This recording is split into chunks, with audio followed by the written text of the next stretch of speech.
Hello again, I'm Rob, the Country Traveller. This is the May-June update of the video diary, highlighting some of the changes that are going on at this time of year in the forest. Let me know what you think. What do you think this is? The answer's towards the end of this video.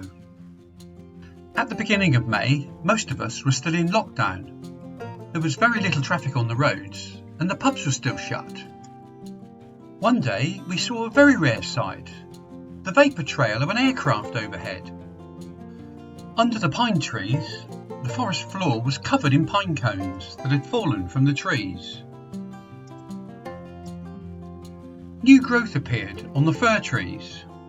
Buttercups appeared in some of the fields, and other wild flowers bloomed.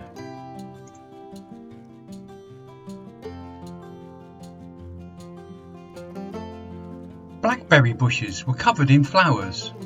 Those will be blackberries in a few weeks' time. Ferns reappeared along the banks. Self-seeded foxgloves are a common sight along the hedges. Then one day we came across this, a whole field of foxgloves. The magnificent flowers of the rhododendron also appear in May.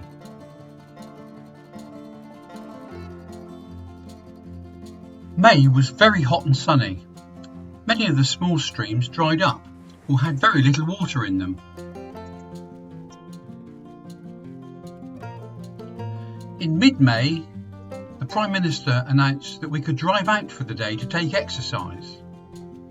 The forest suddenly became a magnet for visitors. The car parks were opened, apart from those where ground nesting birds were sitting on eggs. Sadly, too many people decided that the forest was a great place to have a barbecue. Some of these were left smouldering, with predictable consequences.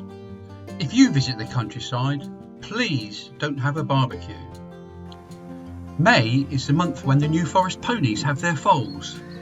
You can see them everywhere.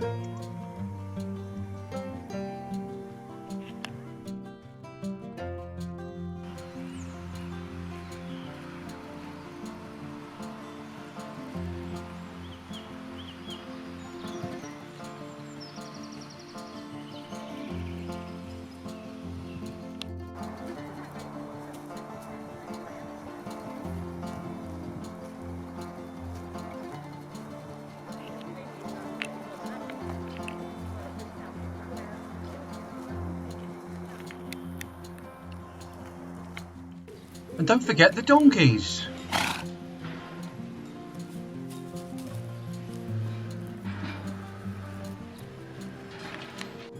You'll see plenty of pheasants at this time of year in the forest, as the shooting season has finished to allow the birds to breed. Adders are also active at this time of year, so watch where you walk. In other videos, you may have heard me talking about the bracken and how quickly it grows. Well, here's the proof. Even the ponies disappear from view. June was a much wetter month than May, which wasn't good news for the farmers, who needed to make their hay. The weather turned much hotter and drier towards the end of June, and haymaking really kicked into gear.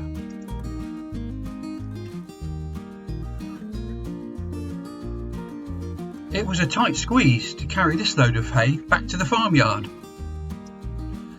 As the lockdown restrictions were reduced further towards the end of June, people took full advantage of the weather.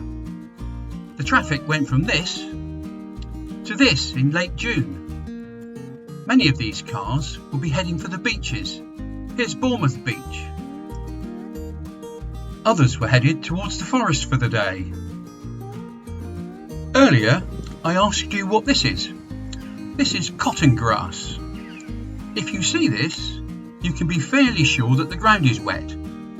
So be careful where you walk, or you might find yourself in a bog. Cotton grass was once used for stuffing pillows and mattresses, and, along with sphagnum moss, for First World War wound dressings. At the end of June, life seemed much busier than it had at the beginning of May. But the pubs were still shut, Not that the ponies cared. I hope you enjoyed that short video. The next one will be coming out at the end of August. So if you'd like to make sure that you see that, please subscribe to our channel.